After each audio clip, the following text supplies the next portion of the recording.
Another day. I ask you a question. What has Donald Trump done for you? What? What has Donald Trump's policies done for you? He's put our pride back in our country, I think, is the biggest thing he's done. Another bullshit artist. Have you ever been directly affected by immigration? No. This interview took place outside of Delaney Hall, where the governor, Mickey Sherrill, a Democrat, is enabling ICE and state police to beat the crap out of protesters. We are at Delaney Hall right now, where New Jersey State Police and ICE are teaming up at the direction of Mickey Sherrill. 300 people in Delaney Hall are on a work and hunger strike to protest inhumane conditions and demand their freedom and dignity. They've been beaten, given spoiled food, denied medical care, and forced to work for $1 a day. ICE detainees at for-profit prisons in California, Washington, New Mexico, and Texas are also on work and hunger strikes, withholding the labor that keeps these money-making facilities running. Thus, the interviewer, King Triv, who I have followed on TikTok for quite a while, is outside Delaney Hall speaking with a MAGA supporter. Here's more. So you agree with this, though? It's not a matter of agreeing with immigration at all. It's a matter of standing up for law and order. I love this talking point. I have to be very clear about this.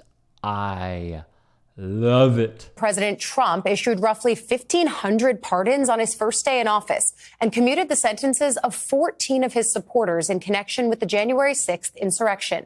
These are the hostages. Approximately 1,500 for a pardon. Yes. Full pardon. There are rioters who beat Capitol Police officers. Emmanuel Jackson is one of the latest Marylanders charged in connection with the riot at the U.S. Capitol.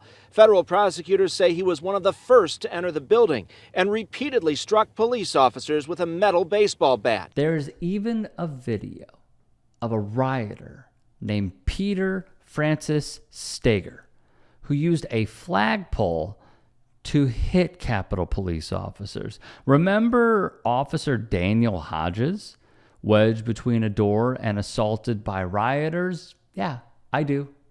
And I'm sure you do too. I just remember getting violently assaulted from every direction. I was trying to push guys off of me, create some space.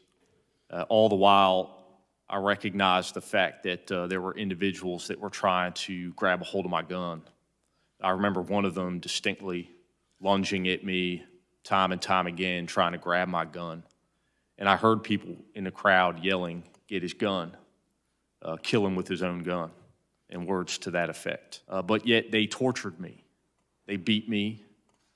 I was struck with a taser device at the base of my skull numerous times. And they continued to do so until I yelled out that I have kids.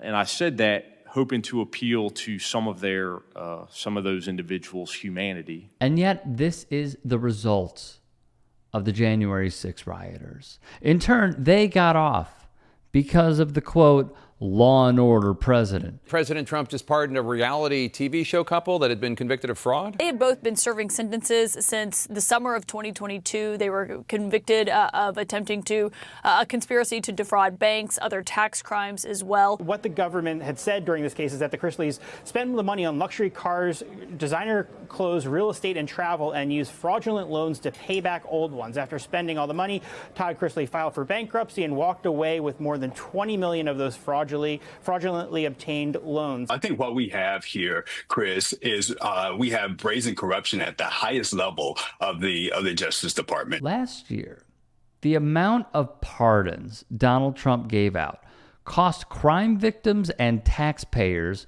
approximately $1.3 billion in restitution and payments, according to a review by House Judiciary Democrats, which means, and you should absolutely pay attention to this, the pardons absolved hundreds of convicted criminals from having to pay for damages and restitution caused by their crimes. Victims have not been made whole, per the Dems, including U.S. taxpayers who must now foot the bill for the millions of dollars in repairs and cleanup from the January 6th assault on the Capitol. For example, and I know that there are many, okay? This is from the Cato Institute. Trump's pardon pen was a boon to ex-criminals like Trevor Milton, who no longer must repay the investors he defrauded $660 million, and Lawrence Duran, who no longer must repay the government he defrauded $87 million, also a boon to HDR Global Trading Limited, which owed the nation a $100 million fine. In this case, Trump also made history by granting the nation's very first pardon to a corporation. Yeah. Sounds about right, doesn't it? As George Carlin would say, it's a big club, and you ain't in it. The very party that proclaimed law and order held a moment of silence for Derek Chauvin, the man who knelt on George Floyd's neck and killed him. That's the law and order crowd. That is the party of Trump. That is the party of the rioters. That is the party of white supremacy. So don't fall for this law and order line as this older man did. Because what I'm trying to display is that it is so BS. And if they were so incredibly with law and order. The winner of last night's Senate primary in the great state of Texas, God bless Texas, Attorney General Ken Paxton. Felony security fraud charges indicted in 2015. Charges were later dropped. An FBI investigation into bribery and abuse of office. No charges were brought. His own senior aides reporting him to federal investigators. Impeached by his own party in the Texas House, but later acquitted by the Senate. His wife filing for divorce on, quote, biblical grounds, and a settlement requiring him to pay nearly $300,000 in restitution. Then why would they throw their support behind Ken Paxton in Texas? Okay, so a lot of detainees in here actually have not committed a crime besides coming to the country. I don't know that. No, we do know that. This also dates back to 2018. The ACLU put this out at the time. Ansley Damus was locked up and fled Haiti. When he applied for asylum, the feds put him behind bars. He posed no threat. And you know where he is now? Because it's safer? Canada. This morning, an immigration attorney insists Liam Conejo Ramos, being detained by ICE, entered the United States legally. These are not illegal aliens. They came properly, they came legally and are pursuing a legal pathway. More than 6,300 children have been detained by federal immigration authorities during President Trump's second term, some as young as 2 months old. Nearly half have been detained at Dilley. 97% had no criminal record. Stephanie Velasquez came to the United States in 2021, seeking asylum from Venezuela. Her husband, Austin Christopher Busby, says she had goals of being a realtor, and since her arrival, she applied for asylum, was attending yearly ICE check-ins, and had a court date set in 2027 to hear her case. In December, she had another one of those appointments. She went into the center to check in. They detained her. My wife had to call me, yelling, call my lawyer, call my lawyer.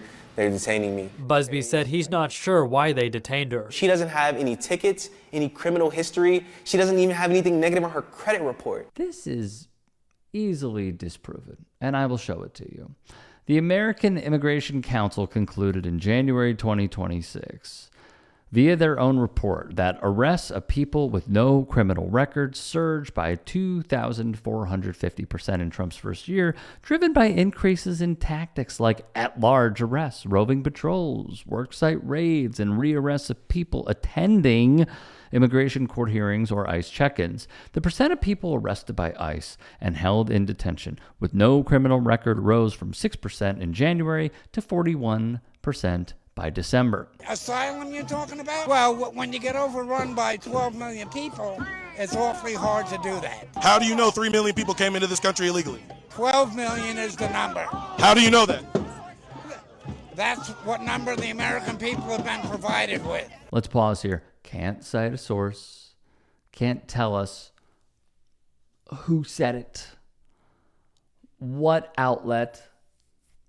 Nothing.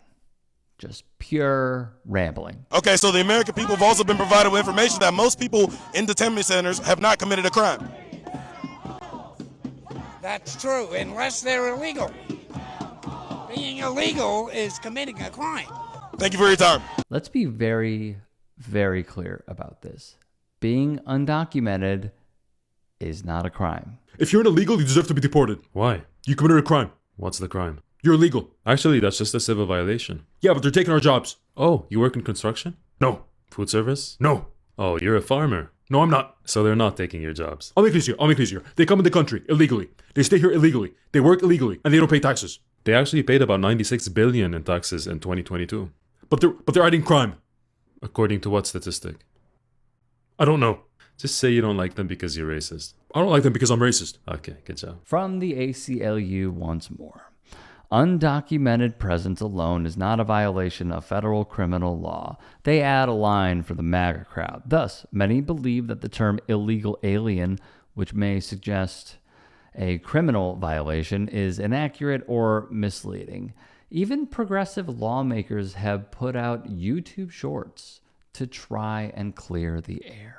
Being undocumented is not a crime. It's a point I've been making a lot lately, especially as Trump and the Republicans continue vilifying immigrants in every way, shape, and form that they can. So I want to explain. The act of being present in the United States without legal status is not, standing alone, a crime.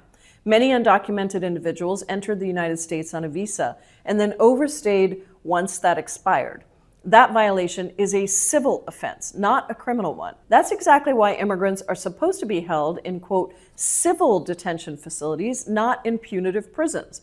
But immigration detention facilities are nearly identical to prisons, even though most, at least before Trump's mass roundups, are awaiting bond hearings. Because the immigration system is civil in nature and not criminal, people navigating the immigration legal system have not been entitled to publicly provided legal counsel, even though the immigration system is second in complexity only to the tax system, and the consequences of deportation can be life or death. So look, I know it is frustrating, and I have also had this conundrum of how do we approach so many members of MAGA, whether they are friends, whether they are family, whether they are associates, whether they anywhere on the spectrum of a human being and that relationship you have with them. And I still do believe, obviously, if they are this far in, it would require not one conversation. It would require many. And I also want to be clear about this. You need to protect your own mental health at this stage in the game. You should not be doing these sorts of things if you don't have the patience and or the bandwidth to handle it. From what I have seen, if Chris Ryan and Megyn Kelly are jumping ship, as some outlets put and some popular accounts online put, which I don't totally agree with, but if we're seeing these breaking of ranks, and from even a previous piece that I have done, which you can all go check out on my channel, on demand, there are these cracks that must be exploited by us on the left. It could be Epstein, it could be the Iran war, gas prices, etc. Whatever it may be, whatever it could be, if you see something where they are having a disagreement with the president, it needs to be exploited. And I will always say this, always. Unity of the working class is what shall set us free. It is needed, it is vital, and it is the only path forward.